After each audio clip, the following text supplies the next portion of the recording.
இன்றைக்கி என் பெரிய பொண்ணு ஸ்கூல் விட்டு வரும்போதே நான் மெக்சிகன் ஸ்டைலில் பீட்சா பண்ண போகிறேன். நீங்கள் வந்து வெள்ளை சுண்டல் மட்டும் எனக்கு கொஞ்சம் விசில் வச்சு கொடுங்கம்மா அப்படின்னா, என்னடா பீட்சாக்கு வெள்ளை சுண்டலுக்கு என்ன சம்மந்தம் அப்படின்னு தான் கேட்டேன். வெயிட் பண்ணி பாருங்க அப்படின்னா, நான் எங்கேயுமே நகலவே இல்லை. அவள் பண்ணுறத ஃபுல்லாக பார்த்துட்டே அங்கேயே கிச்சன்லேயே தான் இருந்தேன்.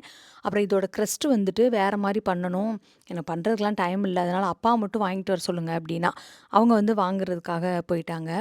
ஒரு கடாயில் ஆலிவ் ஆயில் போட்டுட்டு வெங்காயம், பூண்டு, ஹலப்பீனியோ, அப்புறம் வந்து கேப்சிகம் அதெல்லாம் கட் பண்ணி போட்டு நல்லா வதக்கிட்டு, கொஞ்சமாக தண்ணி ஊற்றிட்டு நல்லா மிக்ஸ் பண்ணிவிட்டு, இதுக்கு வந்து டாக்கோஸோட சீசனிங் மட்டும்தான் ஃப்ளேவருக்காக சேர்த்துருக்கா.